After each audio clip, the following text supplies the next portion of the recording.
नमस्कार, मैं हूं नगमा और आप देख रहे हैं एनडीटीवी दुनिया, जिसमें हम दुनिया भर की खबरें समेटकर आपके लिए लाते हैं और उनसे जुड़े अहम मुद्दों पर चर्चा करते हैं। तो आज एनडीटीवी दुनिया में हमारी लीड स्टोरी जुड़ी है अमेरिका और ईरान के बीच होने वाली बातचीत से।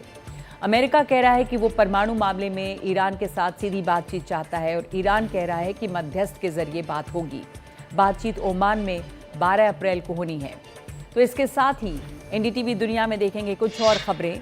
देखेंगे कि दुबई के क्राउन प्रिंस शेख हमदान बिन मोहम्मद अल मखतूम भारत आ गए हैं। क्या है उनके एजेंडे पर, कितना अहम है उनका दौरा, और इसके अलावा एक रिपोर्ट रूस और अमेरिका की। जमीन पर तो लड़ रहे हैं लेकिन आसमान में है साथ साथ। और साथ ही तस्वीर फिलीपींस की। फिलीपींस में कौन से ज्वालामुखी से निकल रहा है लावा, और आखिर में एक झरना देखने के लिए कहां लग रही है लोगों की इतनी लंबी लंबी लाइनें। लेकिन सबसे पहले देखिए लीड स्टोरी, यानी कि ईरान और अमेरिका।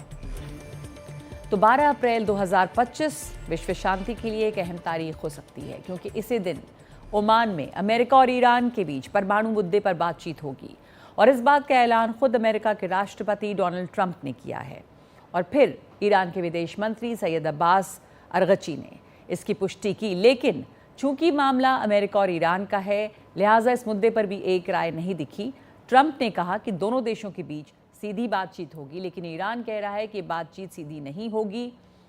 इज्जत के साथ बात करेंगे तो बात होगी और मध्यस्थ के जरिए होगी।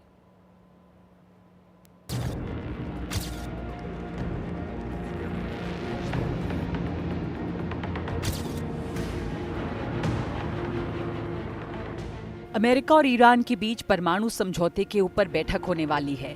अमेरिकी राष्ट्रपति डोनाल्ड ट्रंप ने कहा है कि 12 अप्रैल को ईरान के साथ सीधी बात होगी।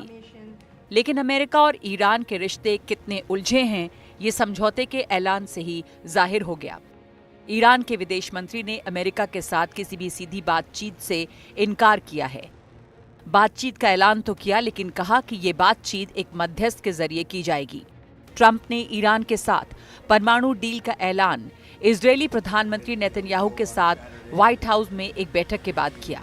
उन्होंने धमकी भरे अंदाज में ईरान को ललकारा कि परमाणु समझौता अगर नहीं हुआ तो ईरान के लिए अच्छा नहीं होगा।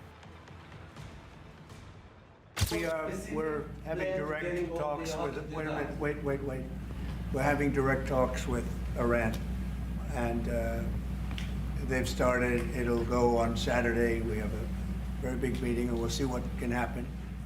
And I think everybody agrees that doing a deal would be preferable to doing the obvious.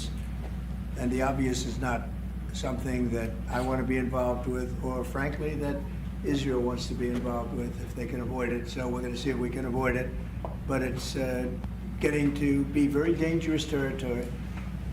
And hopefully those talks will be successful. And I think it would be in Iran's best interest if they are successful.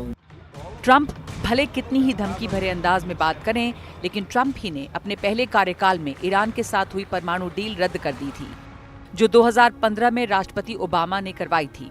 उस समझौते में चीन, France, Germany, रूस और UK शरीक थे, और Iran पर से इस शर्त पर आर्थिक पाबंदियां हटाई गई थीं कि वो अपने परमाणु कार्यक्रम पर लगाम लगाएगा और अंतर्राष्ट्रीय इंस्पेक्टर्स को परमाणु ठिकाने जांचने देगा। ट्रंप ने पिछले कार्यकाल में एक तरफा ये डील रद्द कर दी और उसके बाद ईरान ने फिर से अपना परमाणु कार्यक्रम चालू कर दिया। अब परमाणु डील पर बातचीत जरूर होगी, लेकिन सीधी होगी या मध्यस्थ के जरिए, इस पर सवाल है। ईरान के विदेश मंत्री सैयद अब्बास अरगची ने एक्स पर लिखा है कि ईरान और अमेरिका शनिवार को ओमान में एक परोक्ष उच्च स्तरीय बैठक के लिए मुलाकात करेंगे। ये एक मौका भी है और एक इम्तिहान भी। गेंद अब अमेरिका के पाले में है, यानी ईरान की तरफ से ये कह दिया गया है कि बातचीत सीधी नहीं होगी। बाद में ईरान सरकार की प्रवक्ता ने भी कहा कि बातचीत मध्यस्थ के जरिए होगी।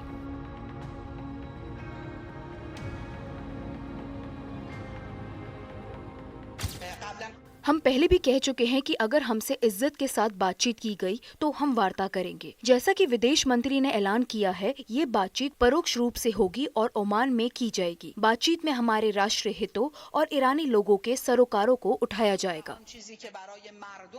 सीधी बात हो या फिर किसी मध्यस्थ के जरिए, अमेरिका और ईरान मिलकर परमाणु डील करने में अगर कामयाब हो जाते हैं तो दुनिया राहत की सांस लेगी और मध्य एशिया में शांति की उम्मीद बढ़ेगी। I think everybody agrees that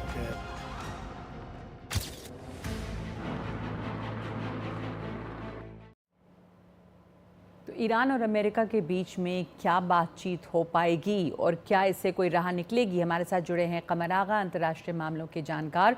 कमर आगा साहब, ईरान और अमेरिका के बीच में जो ओमान में बातचीत होने वाली है उसमें भी इस वक्त लगता है कि कुछ अड़चने हैं। एक तरफ कहा जा रहा है कि सीधी बात होगी, अमेरिका का कहना है, यहाँ कहते हैं कि मध्यस्थ के जरिए बात होगी। क्या आपको लगता है कि हिचक है ईरान को?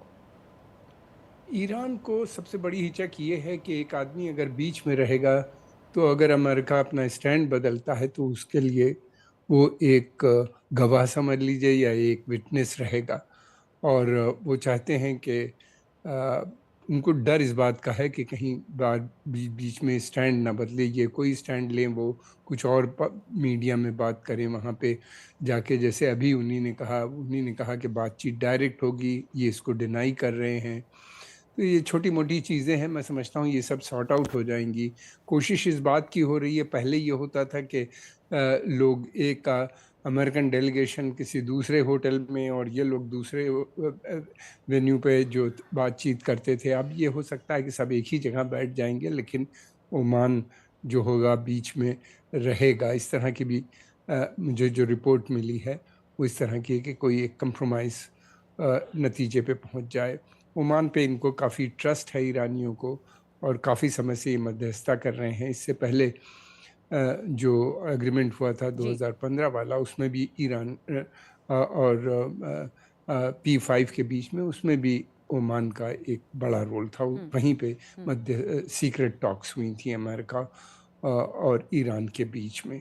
जी, मसला जी, असल में जो आपने मेंशन किया वो इम्पोर्टेंट ये है कि दुनिया सांस लेगी अगर कुछ आगे बात बढ़ती है, वो सबसे इम्पोर्टेंट चीज़ मुझे तो क्या नज़र उम्मीद आती है कि कोई आगे बात बढ़ेगी? क्योंकि डोनाल्ड ट्रंप हैं अभी अमेरिका के राष्ट्रपति और जो पहला समझौता हुआ था उससे डोनाल्ड ट्रंप यूनिलैटरल तरीके से बाहर आए थे, तो उन्होंने ही वो डील को रद्द भी किया था। और अब जब ये फिर बातचीत हो रही है तो किस तरह की बात की उम्मीद है?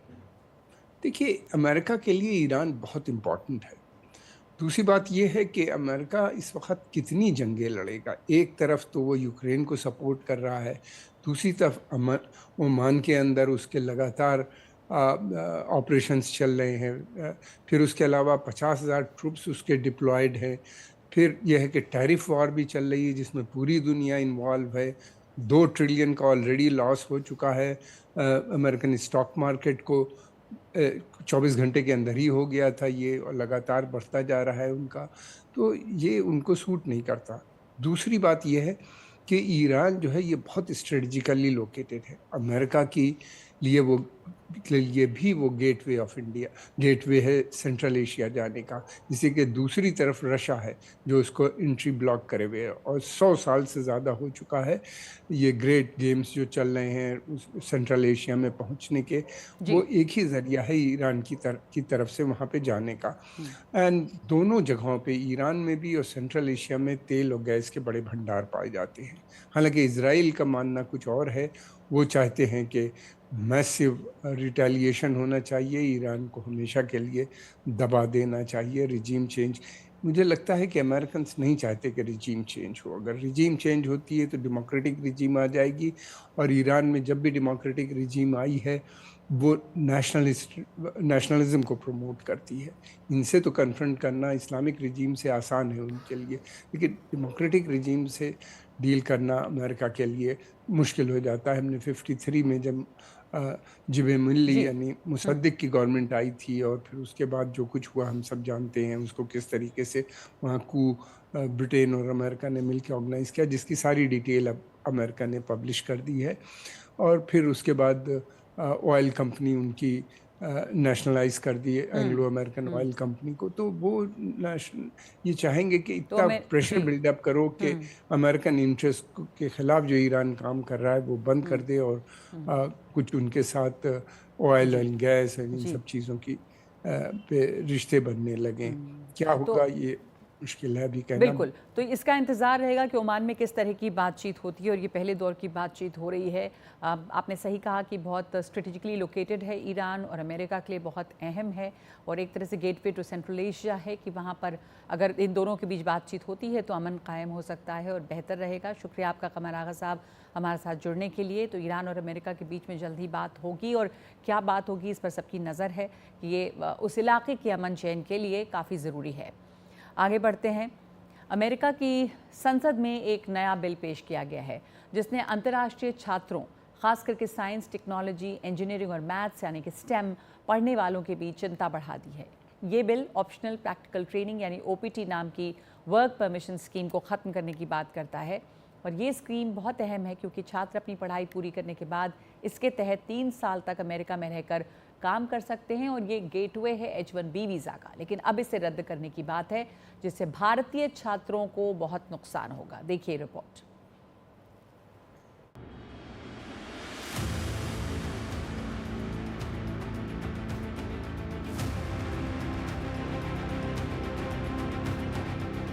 अमेरिका में एक नए विधेयक के तहत OPT प्रोग्राम को खत्म करने की मांग की गई है।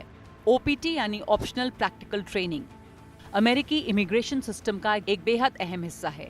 ये F1 वीजा पर पढ़ाई कर रहे विदेशी छात्रों को पढ़ाई पूरी करने के बाद 1 से 3 साल तक वर्क एक्सपीरियंस हासिल करने में मदद करता है।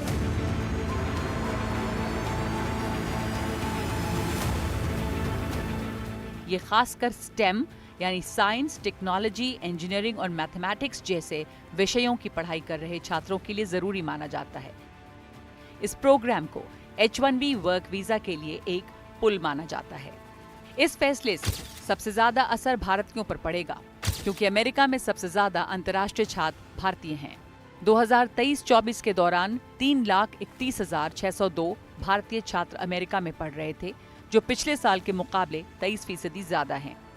इनमें से 57,556 छात्र OPT में शामिल थे, जो 41% की बढ़ोतरी है। अगर ये विधेयक पास हो गया तो लाखों भारतीय छात्रों के करियर खतरे में पड़ सकते हैं, जो OPT का इस्तेमाल करके काम का अनुभव लेते हैं और बाद में H1B वीजा जैसे लंबे समय वाले वीजा के लिए अप्लाई करते हैं। कॉर्नेल, कोलंबिया और येल जैसे प्रमुख अमेरिकी शिक्षा संस्थानों ने अनौपचारिक रूप से अपने विदेशी छात्रों को सलाह दी है कि वो छुट्टियों के दौरान अपने घर न जाएं। कई छात्रों ने छुट्टियां रद्द कर दी हैं क्योंकि उन्हें अमेरिका में दोबारा एंट्री नहीं मिलने का डर है। कुछ छात्र H1B वीजा की लॉटरी के लिए जल्दी अप्लाई कर रहे हैं। बहुत से छात्र अब कनाडा, UK, ऑस्ट्रेलिया जैसे देशों में मौके तलाश रहे हैं। अगर OPT खत्म होता है तो छात्रों को जल्द से जल्द H1B वीजा हासिल करने के लिए जरूरी प्रक्रिया शुरू करनी होगी। UK में पोस्ट स्टडी वर्क वीजा की सुविधा की तलाश शुरू कर देना चाहिए। कनाडा में PR प्रक्रिया और स्टूडेंट सपोर्ट सिस्टम बेहतर विकल्प हो सकता है। बड़ी कंपनियां अपने ग्लोबल नेटवर्क के जरिए छात्रों को अन्य देशों में ट्रांसफर कर सकती हैं। हालांकि पहले भी OPT को खत्म करने की कोशिशें हुई हैं, लेकिन अब तक कामयाबी नहीं मिल पाई। मगर इस बार का बिल ऐसे समय में आया है जब अमेरिका में अप्रवासियों के खिलाफ माहौल बना हुआ है। डोनाल्ड ट्रंप की चुनावी मुहिम में वीजा नियमों को सख्त करना और अवैध प्रवासियों को देश से बाहर करना अहम मुद्दा है। इसलिए F1 और M1 वीजा पर रह रहे छात्रों में भी डर का माहौल है।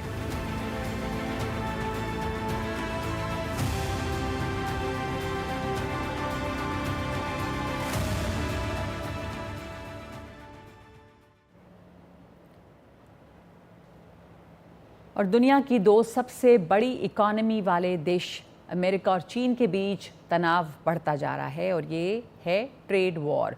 सोमवार को अमेरिका के राष्ट्रपति डोनाल्ड ट्रंप ने चीन पर 50% अतिरिक्त टैरिफ लगाने की धमकी दी। चीन ने भी इसका जवाब देते हुए कहा कि अगर अमेरिका ने चीनी सामान पर और 50% टैक्स लगाया है तो वो भी जवाबी कार्रवाई करेगा।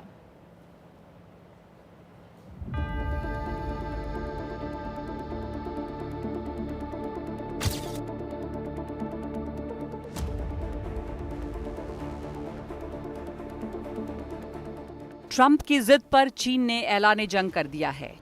चीन ने कहा है कि उसे अमेरिका की ब्लैकमेलिंग कबूल नहीं और वो आखिरी दम तक लड़ेगा।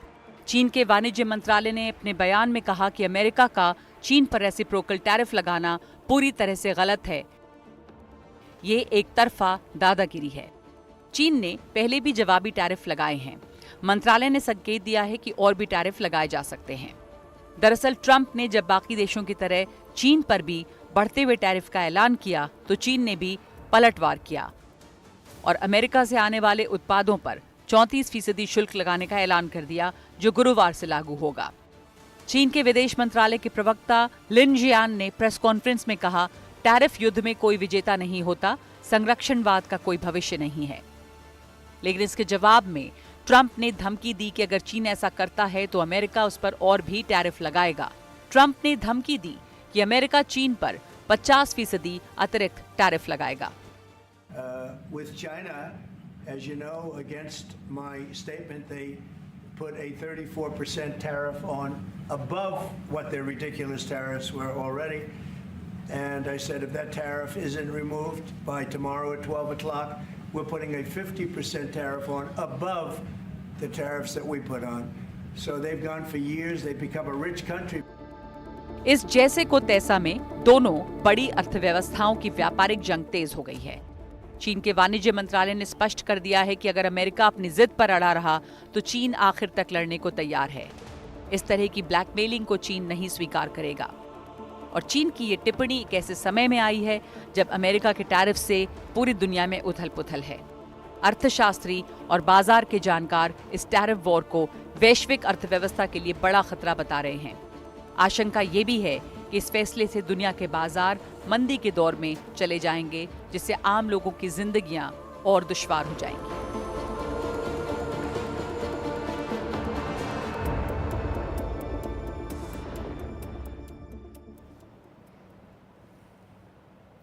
यूएई के उप प्रधानमंत्री और रक्षा मंत्री दुबई के क्राउन प्रिंस शेख हमदान अल मखदूम आज 2 दिन के बहुत ही अहम दौरे पर भारत आए हैं।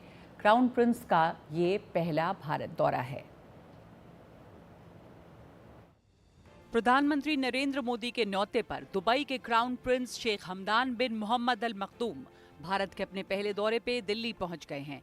क्राउन प्रिंस संयुक्त अरब अमीरात के उप प्रधानमंत्री और रक्षा मंत्री भी हैं। 2 दिन के भारतीय दौरे पर उनका पहला पड़ाव दिल्ली है, जहां आते ही उनकी अहम बैठकें शुरू हुई।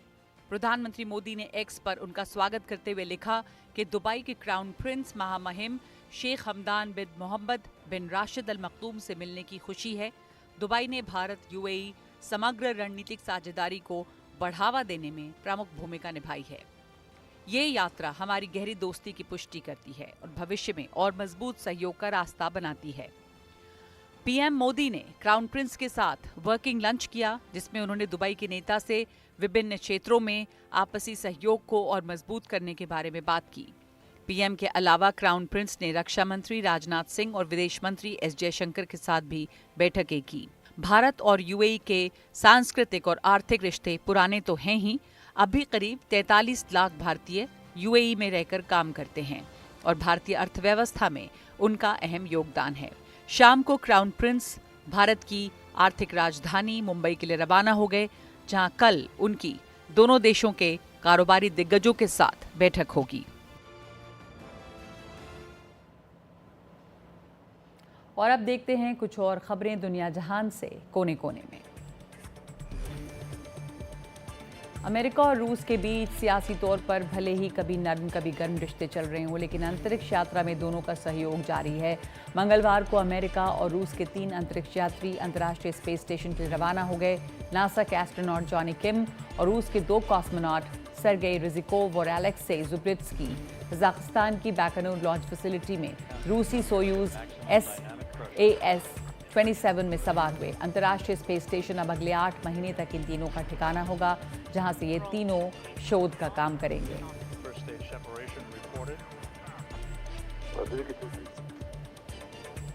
और जून में दक्षिण कोरिया को अपना नया राष्ट्रपति मिलेगा। आज सरकार ने ऐलान किया कि 3 जून को राष्ट्रपति पद के लिए चुनाव होगा। उससे पहले निष्पक्ष चुनावों को सुनिश्चित करने के लिए एक विशेष टास्क फोर्स बनाई जाएगी। पिछले साल दिसंबर में पूर्व राष्ट्रपति यून सुक येओल ने मार्शल लॉ लगाया था, जिसके सख्त विरोध के खिलाफ उन्हें इस्तीफा देना पड़ा। दक्षिण कोरिया में दो दलों के बीच सियासत बटी है। पूर्व राष्ट्रपति यून सुक येओल की दक्षिणपंथी विचारधारा वाली पीपल पावर पार्टी और उसकी मुख्य विरोधी उदारवादी विचारधारा की डेमोक्रेटिक पार्टी। फिलहाल सभी सर्वे दिखा रहे हैं कि डेमोक्रेटिक पार्टी की उम्मीदवार ली म्योंग आगे चल रही हैं। तो अब ये देखना है कि सत्ताधारी दल उन्हें टक्कर देने के लिए कोई मजबूत उम्मीदवार खड़ा कर पाता है या नहीं।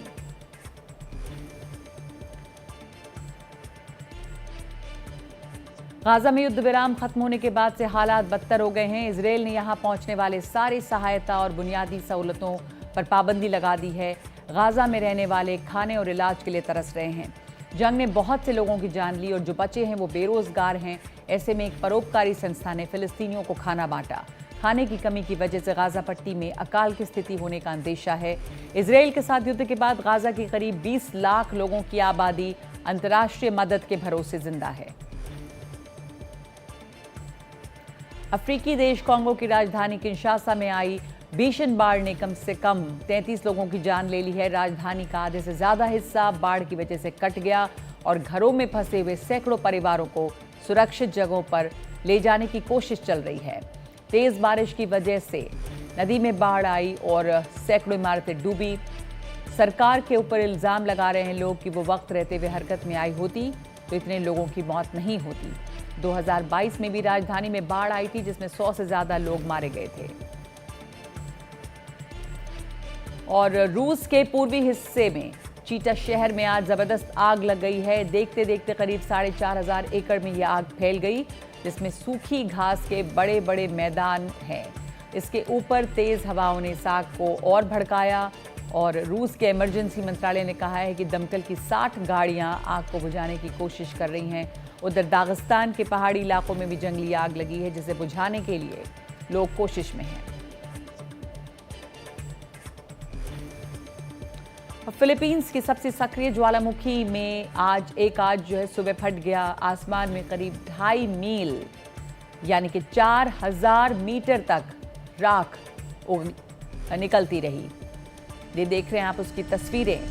सेंट्रल नीग्रोस द्वीप पर माउंट कैनलाउन के फटने से फिलहाल किसी के हताहत होने की खबर नहीं आई है, लेकिन आसपास के गांव में राख की वजह से स्वास्थ्य संबंधी चिंताएं हैं। पिछले साल अक्टूबर में भी ज्वालामुखी फटा था। ये जिस इलाके में है उसे पैसिफिक रिंग ऑफ फायर कहा जाता है। पैसिफिक रिंग ऑफ फायर क्योंकि यहाँ पर एक्टिव वोल्केनोज हैं और सबसे ज़्यादा ज्वालामुखी यहीं पे फटते हैं। चीन के जिलिन कृषि विश्वविद्यालय ने ऐलान किया है कि उसके वैज्ञानिक यानबियन नाम के मवेशी के सेल क्लोन करने में कामयाब रहे हैं। ये कारनामा उन्होंने चीन के अनहुई प्रांत में अंजाम दिया। ये बहुत अहम माना जाता है क्योंकि चीन की पीली प्रजाति के मवेशियों के संरक्षण में इससे बड़ी मदद मिलेगी।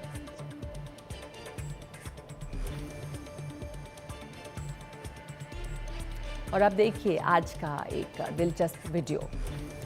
कुछ ऐसे हीरे नीलाम हो रहे हैं जिन्हें अगर आप देखें तो होश नहीं उड़े, अगर तो दाम सुनकर जरूर हो जाएंगे।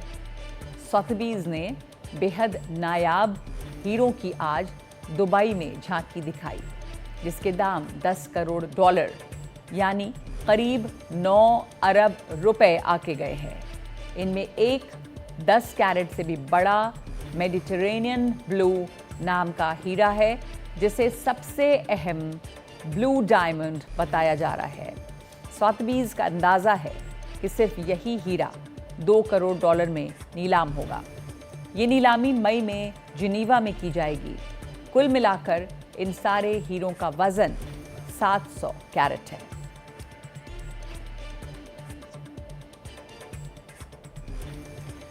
तो हीरो की चमक के बाद अब एक झरने की तस्वीर। गर्मी का मौसम आ रहा है तो चीन के हुकोउ झरने का मंजर देखते ही बनता है। यहाँ पे बाढ़ आती है तो मानो बहार आती है। शोरगुल मचाता पानी जब ऊंचाई से गिरता है और पीच ब्लॉसम के फूल खिलते हैं तो लगता है कि जन्नत बहुत दूर नहीं। ये खूबसूरत नज़ारा चीन के उत्तरी और उत्तर पूर्वी प्रांतों की सीमा पर है और यहाँ का मंजर देखने के लिए लोगों की भीड़ लगी रहती है।